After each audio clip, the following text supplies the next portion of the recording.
Well, good afternoon, everybody. Oh, and camera failure. This is the Roaming Prepper channel. Pete here. I hope everyone is having a better Tuesday than I did today. Wow, there's a bunch of folks in the chat today. Joe, Caribbean House, hello, hello. Klingon Princess, Treasures in Kentucky. I'm glad you made it. And Caribbean House. I see they sneaked in there. Well, folks, I had a different idea for what I was going to talk about today. And then I started looking at what was happening, and I kind of realized we've beaten the whole. Oh, well, first, before I go any further, I want to be sure everyone can actually hear and see me. Now, I'm assuming we can, because nobody said I can't hear you, but just making sure. Folks, there's something going on in the financial markets in China, but we're going to cover that today because that's going to affect us here, and that's going to be a major problem. Maybe not for us as much as for other people, but it's going to be a pain in the butt regardless. First, I do want to share an interesting article regarding our friends in the Middle East, Israel in particular, and because apparently they kept, just because Netanyahu is not the president does not mean they're going to play nice with Iran. So apparently Israel killed one of Iran's top nuclear scientists with a remote control machine gun, was what they say, a sniper rifle. So basically, Iranian intelligence knew an attack was likely against Motion Farzadeh, and this is, by the way, from MSN, brought to us courtesy of The Hill, if you guys want to look up the original article. Hey, Tennessee Tactical, good afternoon. So they knew this guy was a target, and so they increased his security protocol. And but then major breaches of those very protocols enabled an assassination. On the day of the killing, the day of the killing, Farikazeh insisted he drive his wife from their vacation home near the Caspian Sea. So apparently this happened a while ago, but nobody wanted to admit to anything until recently. Although security measures were in place, an Israeli assassin was able to identify and assassinate him from 1,000 miles away. This is terrible. I'm laughing at this. Using a satellite-controlled machine gun capable of shooting up to 600 rounds a minute. So if you guys remember that movie with Bruce Willis, I think it was called The Jackal, where he tries to assassinate someone. He's the bad guy, which is one of the rare cases where Bruce Willis is a bad guy. Hey, Bug Dude, I'm glad you made it. And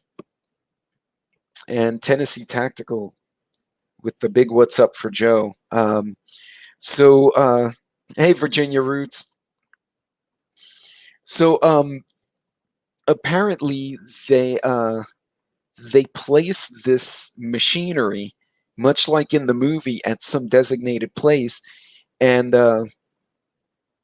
Farikazeh has been the top target of Israel for more than a decade, and they viewed him as the leader and the father of Iran's nuclear endeavors.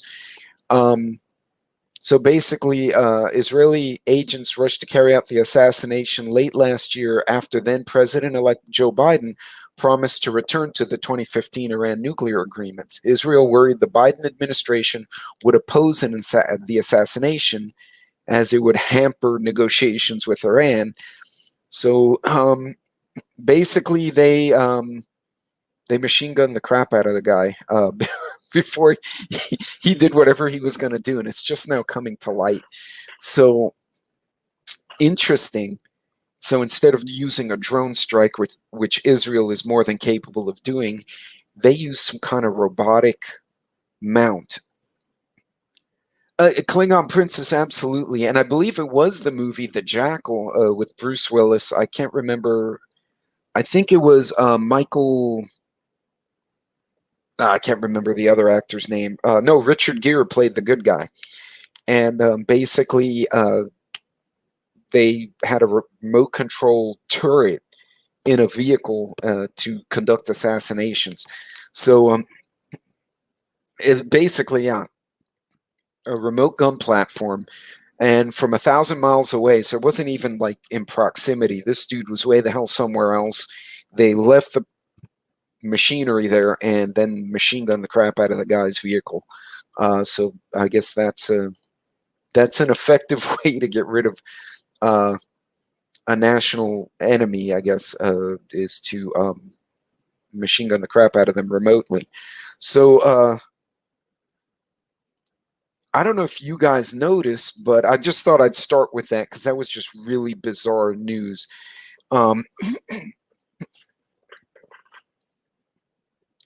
Oh, so Joe's saying, are they still giving us a hard time? Hey, heroic prepper, I'm glad you made it. So interesting stuff. Apparently, Israel has not lost its ability to kill its enemies with the Mossad, but so who was watching the stock market yesterday? Because between Friday and Monday morning, it took a massive dump, and it wasn't much better today. And now they say Dow Jones drops more than 700 points amid the Fed and Delta variant jitters. Yeah, and Tennessee saw it.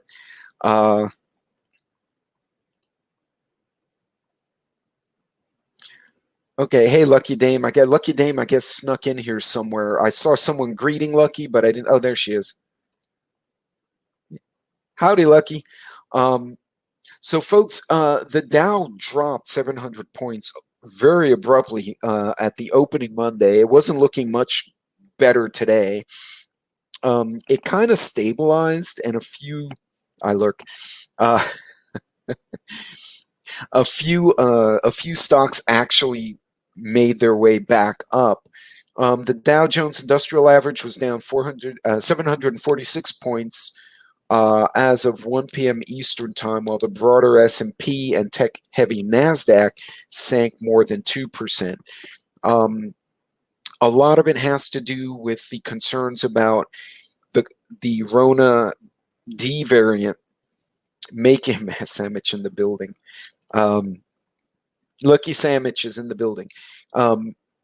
Making it difficult. Now, guys, I think all the channels, we've beaten this to death about supply chain, lack of drivers, lack of workers, between the over-stimulus checks that have encouraged people to stay at home. From one source I read, some folks were getting like $2,800, $3,000 a month just to stay home. But now, as those are going away, they still can't find workers because people have let their licenses expire, etc. The fuel industry in particular, they can't find hazmat CDLs. And Joe believes he not only shit the bed and the couch. Yeah. Oh, that's new. See, and Virginia Roots, that makes no sense. The market is garbage, and yet they're threatening to close down businesses or prevent people. Hey, JH, I'm glad you made it. Oh yeah, Lucky, absolutely. And the money we all know the money has to come from somewhere, but they've been hitting everybody with all sorts of extra taxes, and I'm sure everyone's heard about the new PayPal Venmo requirement. So if you use these cash apps, like you do a side hustle, you mow lawns, you make arts and crafts stuff, you sell things on Etsy, and they pay you on Venmo or PayPal, they're now going to give you a 1099, not this year, but next year. So 2022, when you file in 2023, you're going to get hit with the 1099, which you then have to declare. for anything over $600. And that's been kind of nebulous because somebody said any account over $600. Somebody else, and Bug Dude, you're right. It makes you wonder. Well, it's harder to create conformity when people are self-sufficient, right? You need them all on the government hoses to function. But in any case, yeah, this a lot of this. According to this article, investors remain concerned that the latest C19 numbers could slow economic growth. They're also keeping a close eye on a push by congressional Democrats to raise taxes on wealthy Americans, also raising taxes on small business via this new Venmo and other rule. Yeah, and Lucky's absolutely right. And I'm not sure if it's 500, but yeah, there's basically anything that goes in and out of your bank accounts, they're going to want to try and see now. The banks, apparently some of the banks sued the Fed and said that's a violation of privacy and that it's not the bank's responsibility as their angle. They said, you want to go, you audit all 300 million Americans and have fun with that. So they're having a bit of an issue. It seems like the other party and some of the more moderate Democrats said you're going to kill small businesses all over the country.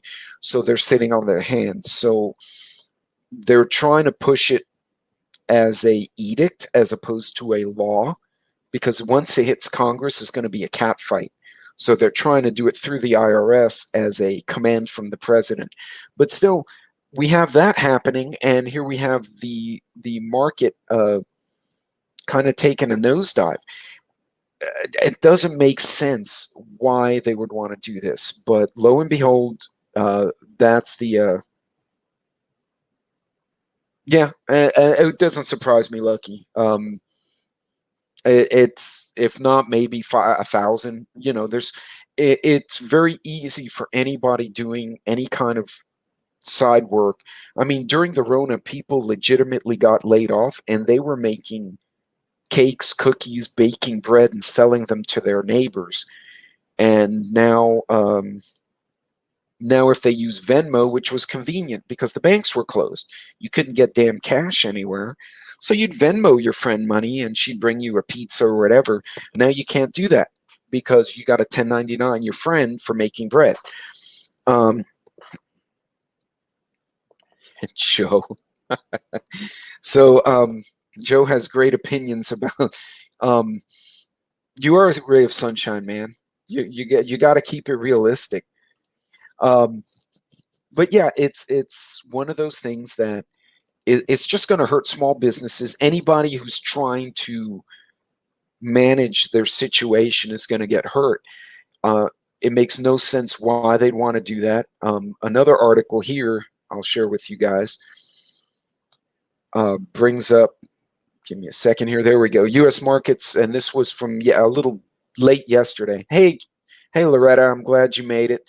U.S. markets suffer sharpest drop since mid-May, and losses sparked by China's refusal to bail out. And I'm going to get into this China thing in a minute because the Chinese, I think they got too smart, and then they hurt themselves.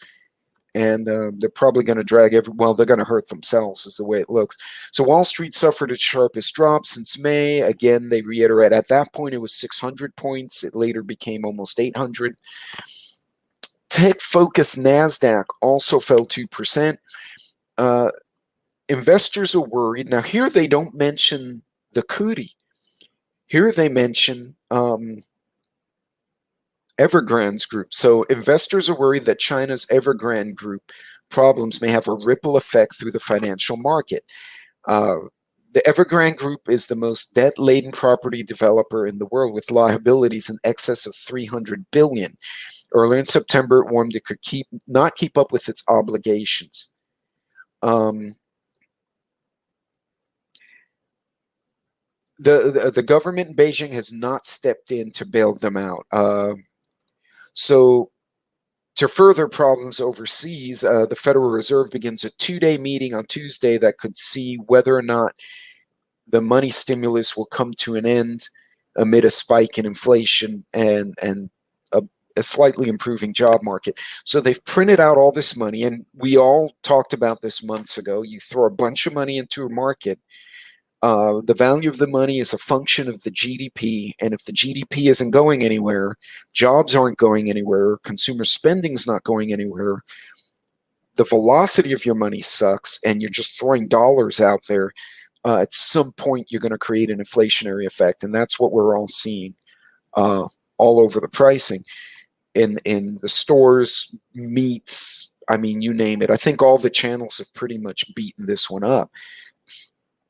But so construction on many of these projects have halted and are mounting concerns that its failure could lead to a broader crisis in the Chinese real estate sector, which actually is one of their economic growth engines. So, I mean, because they have, what, 1 billion people.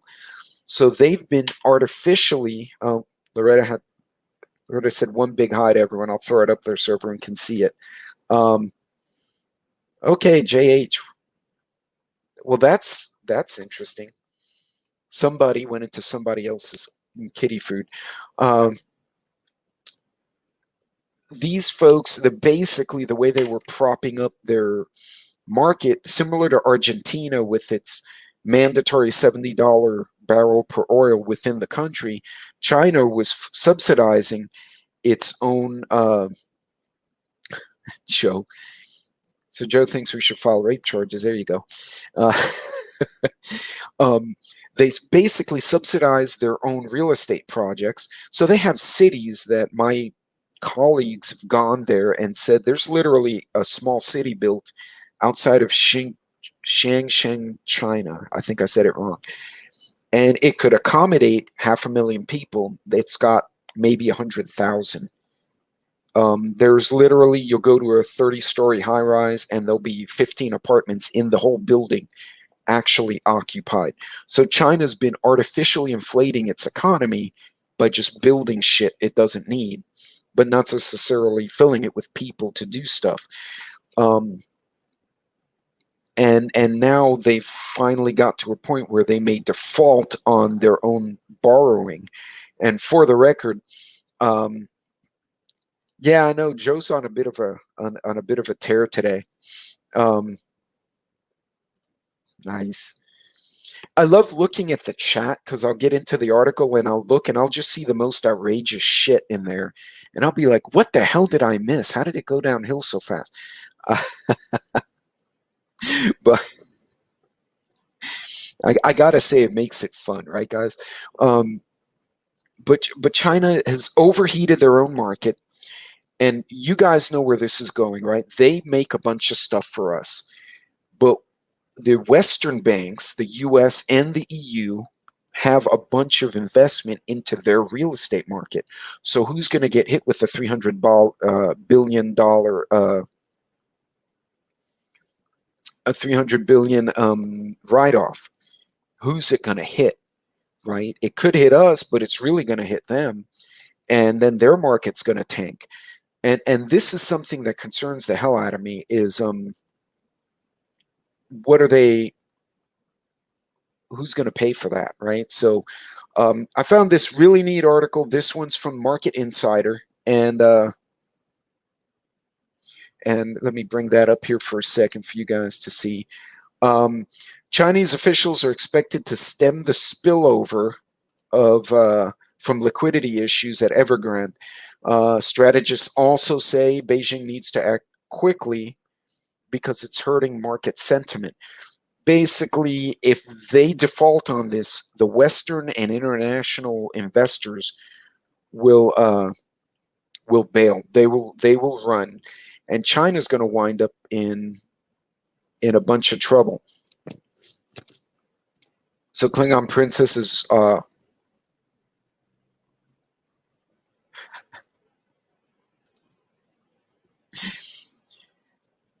the Klingon Princess is saying she's going to send old nuclear testing films to brighten his day.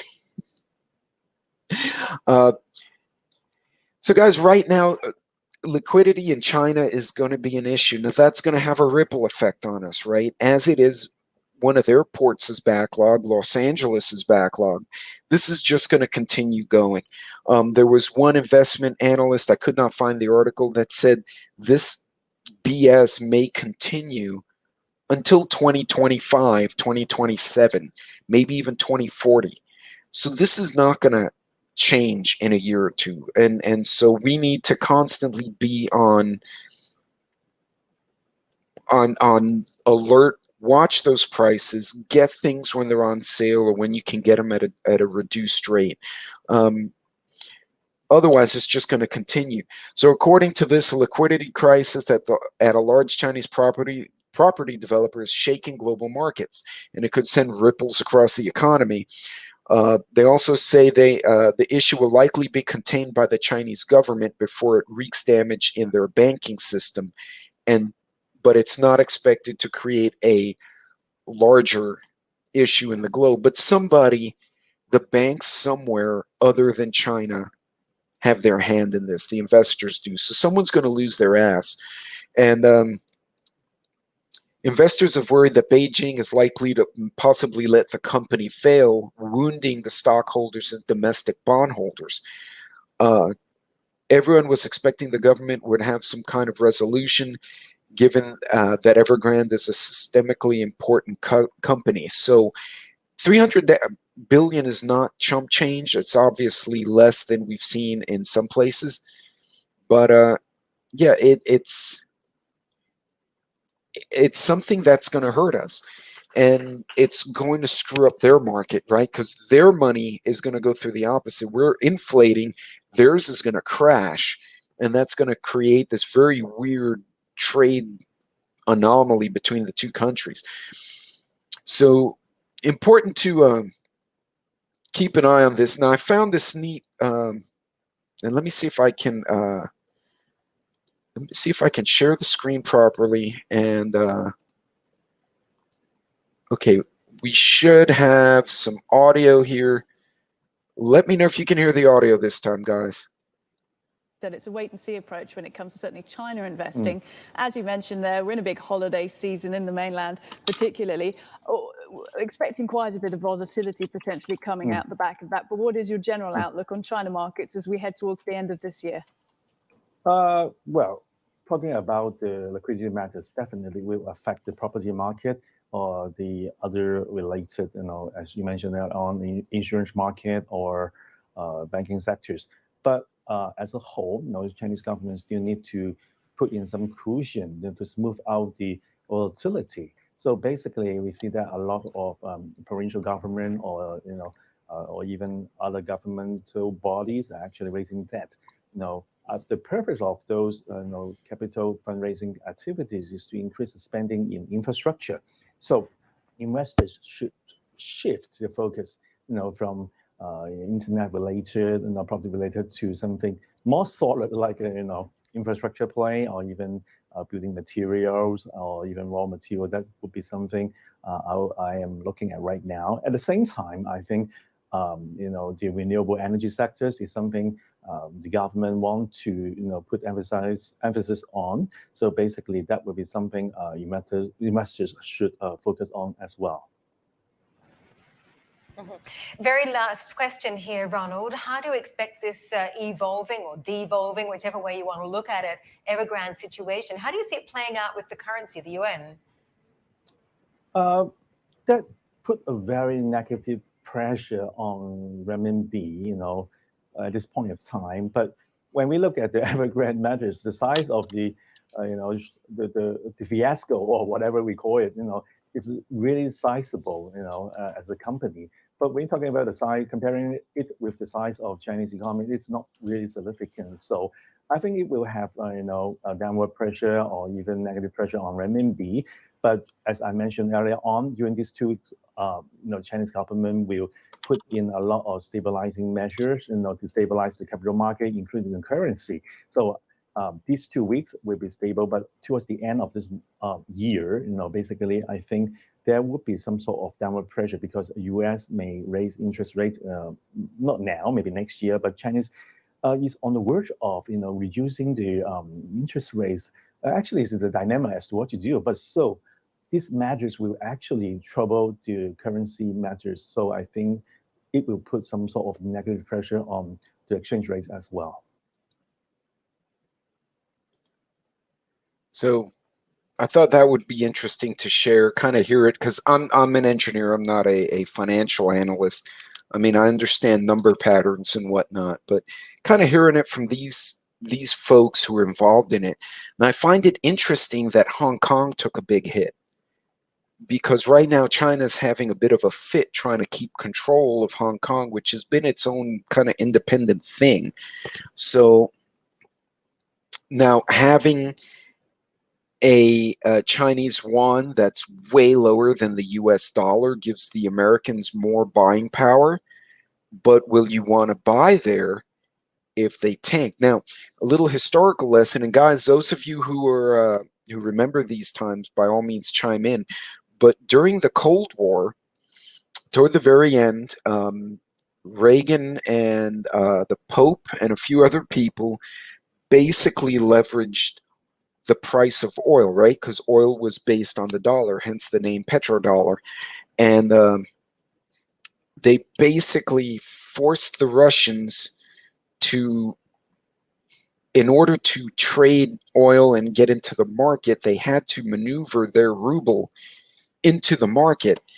And then the Saudis deliberately overproduced to drop the price of oil and crash the ruble. I think I'm saying it the wrong way. But it was something along those lines. I'm going to have to go back and read it again. God, it's in my head, but it's been a while. I wonder if this was by design, but what scares me is whose design. Did we deliberately, maybe knowing, see if they could crash their own economy by overinvesting in real estate? And will the Chinese government adjust it or bail them out? I just find it kind of interesting to think about it, because I see little echoes of the of what happened with Russia and the U.S. during the end of the Cold War here as well. But again, this is stuff that we don't see, right? There's so many people talking about, you must have your passport and you cannot go to the theater and you cannot, and my bread is too expensive. And yet there's companies cratering the economies of entire countries, and it's not percolating to the top, and that goes somewhere. You know how I'm prone to saying, well, again, yeah, is it by design? But dude, you kind of see where I'm going with this. It's what the US, the EU, the US, the Europeans, mainly the Brits, the Saudis, and a few others all conspired to get Russia into the market, committed to the petrodollar, and then crash the petrodollar to force the Russians into insolvency. And I may be remembering it wrong, but I do remember it involved several players and the use of the dollar as the lever for oil, which is a big export for Russia. So China didn't have that lever, but they have real estate and they've been building like mad people. Was this something they saw?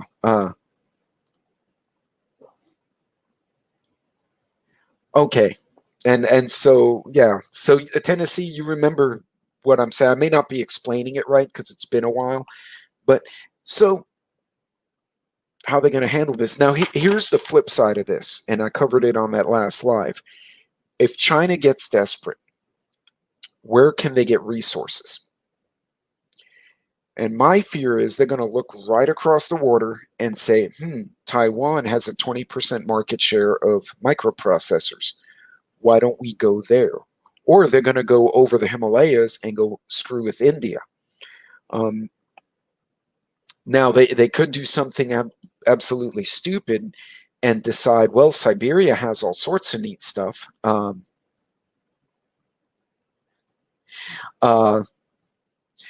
Siberia has a bunch of neat stuff. Maybe we'll just go roll and take the oil, gas, gold, and valuable minerals from Siberia, but then Russia and China would get into it, and I don't think anybody would want to see that, because that would turn ugly in a heartbeat. So who's paying? What are the risks for us, right? Again, Monday's 10% slump extends the stock 6 months decline to around 85% as investors dump shares of the once powerful developer, which boasted a market cap of more than 50 billion at its peak. Beyond the value of its plunging stock, however, lies a series of potential contagion risks that may affect everything from European banks to U.S. steel companies, who are now closely tracking. So everything's kind of tied together. So the question is, who's trying to crash stuff? Is it them? Is it us?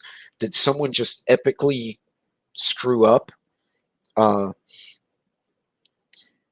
next, however, is the spillover impact to local government financing. So the local governments in China, the regional and provincial governments, are going to struggle. So again, these guys kind of tank their own economy, and it makes no sense that why they do that, and they didn't see that coming. But again, going back, you look at, as Tennessee pointed out, Saudi swooped in and went south for the USSR. Yeah. So are we playing a big game here? Is it possible the Chinese may have misestimated what's going on? So in any case, oh, and Joe has an endorsement for somebody here. So guys, check out the chat. Hey, Joe, Klingon, if you can throw any of the other creators' links up there. I forgot to say that earlier. Trying to help everybody out. So last one on the finances. And again, the reason I'm hitting the financial stuff so hard today is because the more this kind of stuff happens, the more it's going to affect availability, and it's going to affect the prices of what we're trying to prep. And so again, buying today off of and eating tomorrow off of today's prices, if they're lower, is not a bad thing. I had purchased a Augustin Farms, one of those dehydrated hoo-has, that was $7.50 not a month and a half ago. It was pancake batter. Sorry, I had to think about it. For Augustin Farms, it's just one of those staple things we eat every weekend. Pancakes. $7, $8.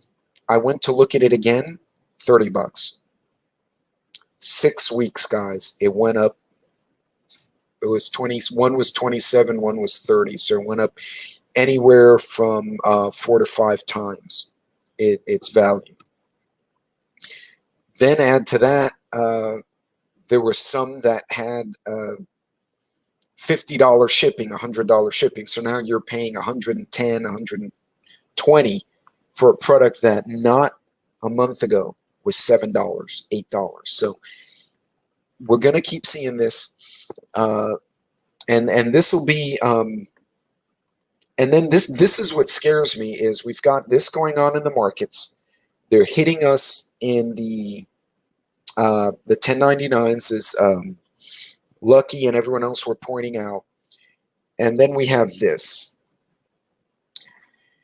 U.S. Koreans toward a shutdown, financial crisis amid congressional stalemate.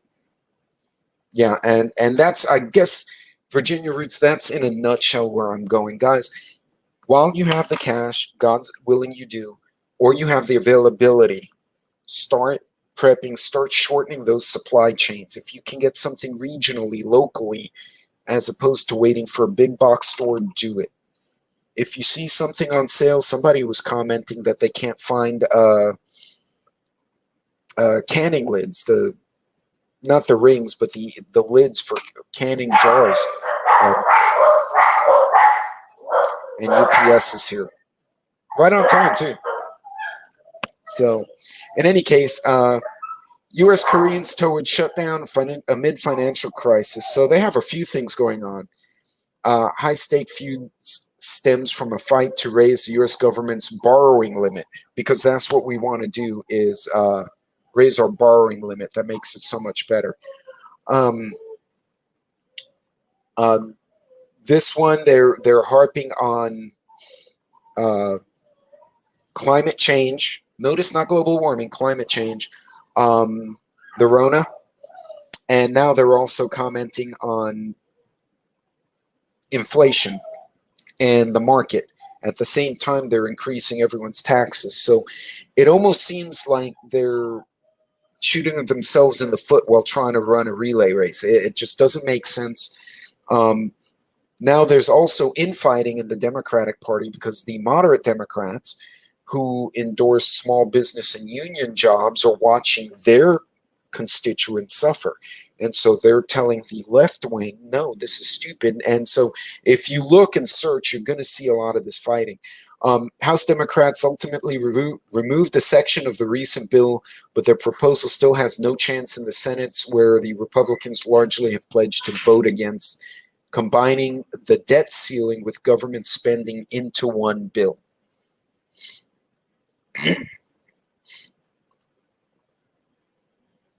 And you know, Tennessee, that's absolutely true. If people who I can't understand why anyone would not, after 2020, but I'm preaching to the choir because you're all here listening to me.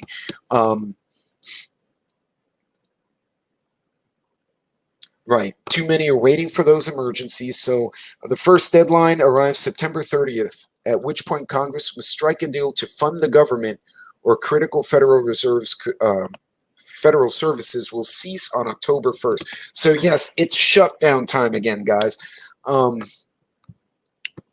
JP Morgan, 3 years ago, a shutdown under Trump's watch also cleaved a hole in the U.S. economy. JP Morgan estimated that the country at that time lost $1.5 billion each week. I mean, if they're trying to fix inflation, there's better ways to do it than cratering the society. A shutdown in 2021, however, would have a greater economic effect at a time when the Biden administration is still grappling with a pandemic that at one point caused widespread depression-era unemployment. But then we've also created inflation all by ourselves. We inflicted that. Hey, Guardian, I'm glad you made it. And then they also add the hurricanes on the eastern seaboard. I mean, you guys saw, I don't know if Heroic Prepper's still on, but if he had some, I think he had some footage. Hey, comment, Mike, if you had some footage. Angry Prepper had videos of water coming through the subways. People drowned in the subways in New York City. That's not something that happens a lot. Then, of course, they're now trying to resettle 100 and something thousand Afghan refugees and allies who had to flee. Yeah. Tennessee's, good job, guys. Yeah, no, it's true. It's absolutely a mess. This is just one of those things that, guys. So I don't know how many of you realize, because I didn't realize it until I started digging into the market crash from this week or over in China, that the feds over here are about to hit a shutdown. So once again, the prepping community may be 2 weeks to a month ahead of the general public. And I found we've been very consistent like that, almost across the board, regardless of who you listen to. If you listen to Angry or Alaska or any of the folks up here who are content creators, we'll start talking about things and you'll see it in the main media or you'll see it in the public about a 3 week, month later time frame. So if this is going to happen, we're going to start seeing really erratic behavior. Things are going to get shut down. Now's a good time. Get the meds, mail your packages. Somebody even said, go ahead and get your Christmas presents now. because you may not find stuff come December. So yeah, and you know what? Good. I'm glad for that. And now it's not even Republican, it's Democrat governors and mayors too. They're just getting pissed off. It's like, what are we doing? So, and an interesting comment here. Only one Senate Republican, John Neely Kennedy of Louisiana, signaled an interest in breaking ranks and casting a vote in favor of the spending, citing the impact of the hurricane on Louisiana. But he said, having said that, I will not vote yes happily. I think this is a manufactured crisis. But he's voting it for his constituents to kind of put him in a corner. Interesting timing. They got hit with a hurricane, and now they're pushing this on that same state. A prolonged standoff over government funding prompted Fitch Ratings at the time to warn that it threatened the U.S. government's rating, making debts more expensive. So, guys, the economic stuff is sitting in the background. And, you know, a lot of us, and we're all guilty of it, right? We're looking at day-to-day stuff. We go to work or we take care of family. A lot of us are taking care of either kids or elders or family members. You know, people are trying to consolidate. There's a lot going on day to day. And I just want to point this out because this stuff can have a ripple effect. And all of a sudden you'll go to the store like I did online, and that $7 widget is now 30, and you're sitting there going, holy cow, how the hell did that happen? So we need to make sure that you keep an eye on this stuff. Okay, the inflation effect is going to make your bucks worth less, hence the prices will go up. Take the time now, start canning, dehydrate, whatever it is you do that you have the time and knowledge and competence to do, and do it now, because I fear going into the winter flu season with the cootie and then everything else, we're going to see that effect, and it's going to hurt us. It's going to hurt us as a community. It's going to hurt people in general. And unfortunately, my own experience, yeah, and Joe, actually, you were in mine when I said we're taking care of family, right? And you're working, right? You're thinking of this stuff. We have a lot of people who aren't thinking of it, and it just blows my mind. I mean, I absolutely can't understand why you wouldn't. I was kind of proud. I had some younger work colleagues. When the cootie first showed up, I kind of told them, look, man, they're going to shut some stuff down. It was right at the beginning. And I said, buddy, you got little kids. Why don't you make sure you have 2 weeks? And he looked at me and said, you know, that makes sense. That's a good idea. So he did it, right? And his wife was like, what are we doing? He said, oh, if something goes away. Lo and behold, he came to me about a month ago. He said, bro, that was the best advice anyone's ever given me as an adult. Because we had toilet paper. There were a few things he missed. So now him and his wife are kind of thinking, well, what did we miss last time? But you grow, right? You prep and you grow when you make a mistake. And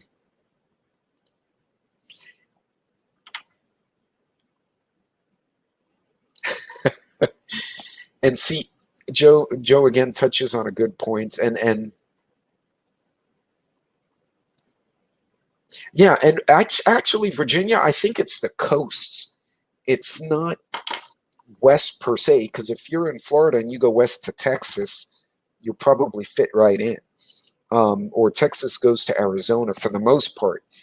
It's the coastal cities where these folks live in this empire of a city, or this cathedral, or whatever you want to call it, the Emerald City, and they're completely detached from what goes on in 90% of the country. But to your point, yeah, work with your neighbors. Try and find folks that'll work with you. Because truthfully, we might see those prices go up. and it's going to hurt all of us. And nobody wants that. Nobody wants to deal with that, but it's a reality. So I like this.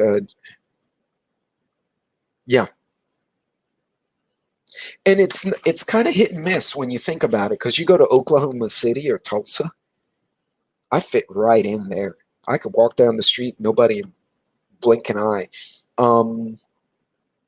I've gone to other places, not so friendly. As a matter of fact, one of my sons coming back from deployment stopped in Chicago, and they had a layover. So the boys and girls went to get McDonald's. That's it, just McDonald's. And I get a text from him at 2 in the morning. It woke me up, and it said, "Dad, I remember you telling me you Chicago sucked, but I thought you meant the football team." He got cursed at for asking for ketchup with his burger. These folks were completely detached from what's going on around them, right? They're in this little bubble. So it's important we kind of keep an eye up, right? When heads up, it really applies to preparedness. So folks, there's a lot going on the financial side. We're not seeing it at the ground level, but it's happening. It's kind of percolating underneath. And the truth of the matter is, it's going to come to surface at some point, like boiling water. Those bubbles will eventually hit the surface.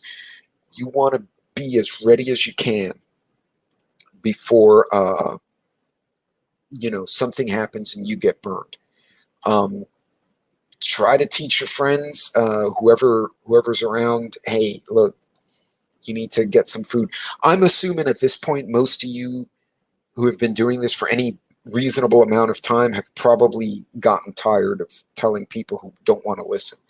And if that's the case, then, fair enough. But keep buying what you can, and just pay attention to this stuff. It's happening in the background.